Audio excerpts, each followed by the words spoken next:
G'day and welcome to a new video. Today is 7 days after my full-scale renovation of this front lawn.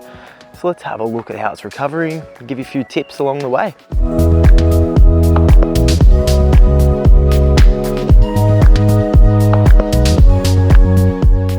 So as you can see, we are still quite sandy out here, but lots of nice green growth coming through. This is a section where I went extremely heavy with the top dress. There's my plant on the hand, whoops. But it's coming back with really nice green throughout. These two sections either side of the letterbox are two of the better ones, especially right here for whatever reason, lots of beautiful green growth. Nature strip has always been a battle. People walking on this bloody piece of grass, piece of sand was an issue, so I've set up my temp fence, which has fallen over a little bit. Wish that wasn't necessary, but anyway, that's stopping people walking on there now. Unfortunately, got plenty of paspalum coming up, so a lot of the green that you see here is this paspalum versus this nice kikuyu that you can see here. So this by far is going to take the longest to come back. And this entire lawn as a whole, I am expecting to take a little while to come back because I went extremely heavy on the top dress. We've just had a bit of our false spring. We've had amazing weather and now it's going to be disgusting for the next week or so. Today's a top of 12, so not ideal grass growing weather. And the lawn, because of the rye that I put in there, was a little bit thin pre-renovation before I sprayed out the rye. But that's enough excuses. So when it comes to your lawn renovation and recovery, watering is super important. Now I'm gonna take you through my portable irrigation setup that's out here in a moment. But what I've done out here is water it twice a day, and I've found that has been enough. Ideal with a lawn renovation with new seed, new turf, is 3 or 4 times a day light watering. If you've got a super manual and portable system, I don't recommend doing that unless you want to, unless you've got a small courtyard and you're working from home and you go out, flick your hose around or put your sprinklers on, and that's, you know, part of your day that you enjoy. But yeah, overall, if you can do twice, morning and lunchtime, that's going to be enough. Just keep an eye on it and look out for when it's starting to dry out, and when it's starting to dry out, get some more water on it. So I've been watering at about between 6 and 7 a.m. in the morning is the time that I come out and I put the sprinklers on the first time. Next time, depending on the day, we've had a couple of 27s in the last week. We've also had some days more like 19 or 20. Today, absolutely no sprinklers required. And I'm gonna talk about another reason why for that in a second. But yeah, pretty much 2 decent waters is gonna get you through, especially if you haven't done your renovation in the middle of summer. Down on this section, I've got this little impact sprinkler, and I've also got one over here. So the next time I use my sprinklers, I'll turn this one on, leave it for 10 minutes, and then I'll unclip that hose and I'll take it over and plug it in to that one over there. Down on these sections, I've got an impact over on that corner, and I've got one on this corner as well that's all joined together. So I've set this up nicely. I turn this on for 10 minutes and it seems to be about as much water as the other two for 10 minutes as well. And then while one of those top 2 sections is running, I come out here with the good old hose that's running off that there, and with that hose I will just wander along the nature strip and hand water that until I lose patience, which is about how hand watering normally goes. In-ground automatic irrigation would be amazing on this front lawn, as it would be on the back lawn. Stay tuned. But the reality is, at the moment, I think the process to get irrigation into this front lawn would be a nightmare. All the digging and the different sections and small areas, it would be a real pain. And look, there's cracked concrete and stuff. There used to be trees on that section which grew under.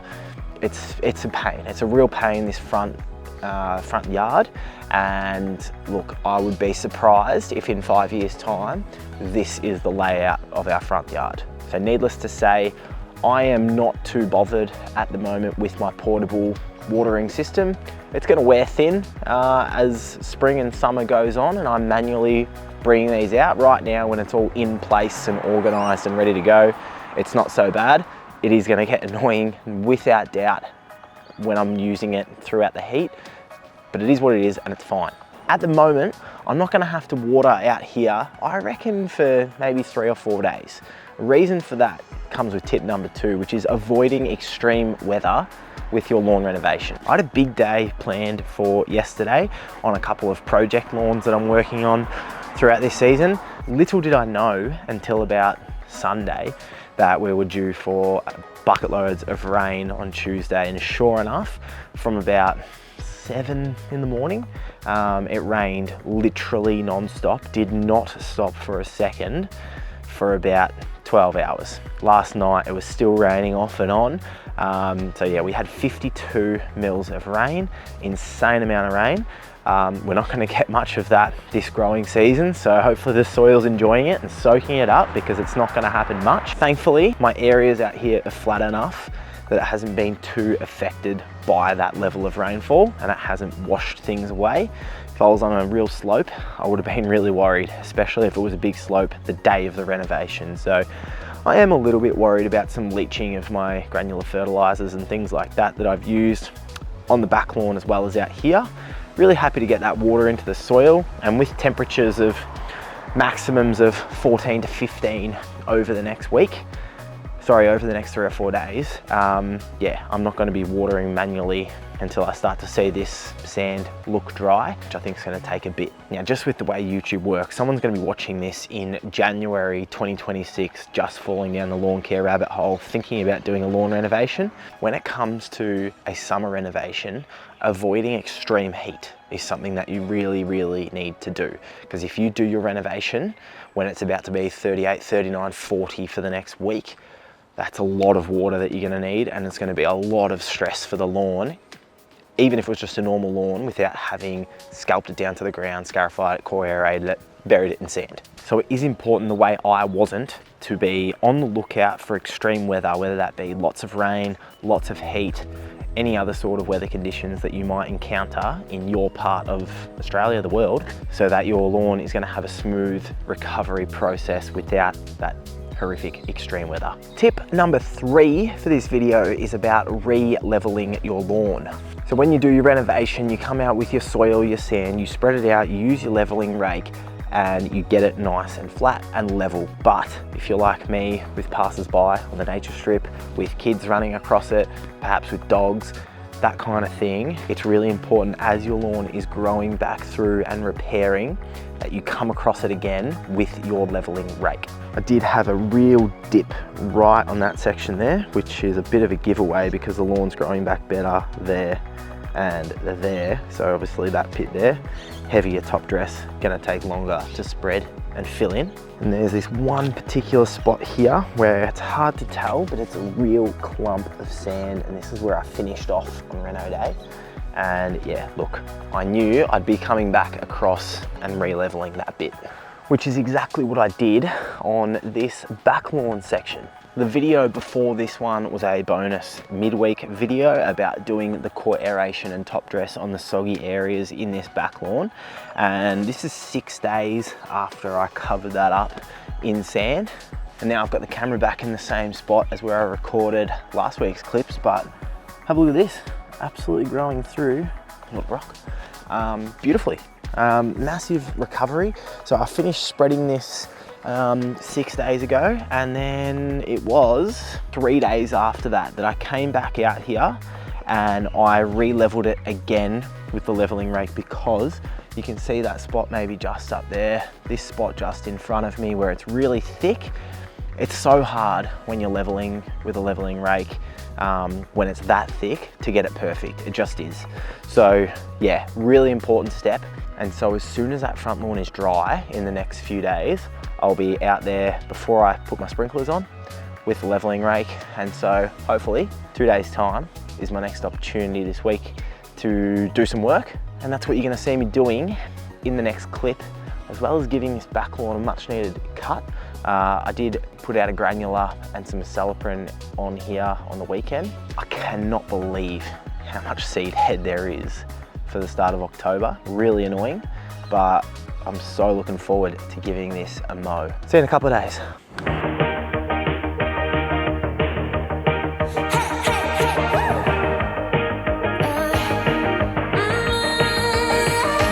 I've been working on myself. I really try my best to change, but something's in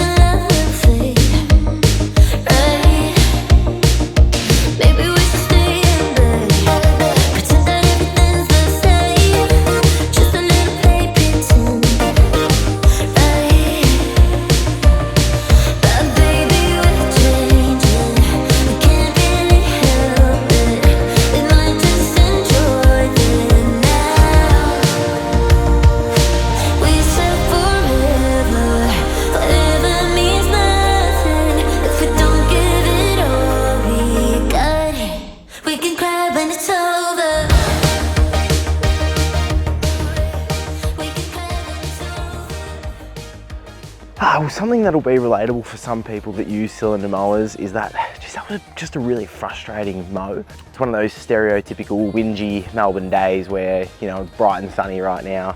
I had to move the tripod. When I first started, I couldn't set it up because it was drizzling a bit. Had to put it in because it was drizzling a bit. Now it's fantastic. Now it's just about to go behind a cloud. So yeah, that 50 mil of rain from a few days ago, we had some rain overnight. So just trying to keep my stripes nice and straight. The mower was really wanting to wiggle around. So yeah, look, it's still a bit bumpy on here. Really needs a top dress. That's gonna make my mowing a lot smoother. It's not ideal to be mowing right now. Did need a cut. Got a good amount of clippings off there, and overall the recovery out here is fantastic. But anyway, it still looks fairly decent from back here, doesn't it? So anyway, we'll jump out the front and have a quick look. Geez, I hadn't checked yet prior to recording anything or doing anything this morning, but 12 mils it was. So yeah, it turns out more like 65 mils in the last few days, which is nuts. That's a bloody lot of rain. So out here, I think it's a little bit glary and hard for me to see right now, but I think it's showing up to be a little bit barer on camera than it actually is. All those soil marks there, it's good to see the worms have been doing a nice bit of aeration for me throughout all this wet weather. So yeah, based on that and based on the forecast, I'm gonna be out here with my leveling rake probably middle of next week at this stage. 4 or 5 days time, I reckon, is how long it's gonna take for me to need to put these sprinklers on again. And then I'll probably be watering out here every 2 days or something like that. So the recovery absolutely ticking along after the heavy top dress and everything. Happy with how it's progressing. The amount of rain this week, a bit of a spanner in the works, not expected. You know, not absolutely ideal, but coming into a season where we're not gonna get a lot of rain, got to appreciate it. So hopefully the soil soaks it up, and yeah, I will see you in the next video. Thanks for watching. We can cry when it's over.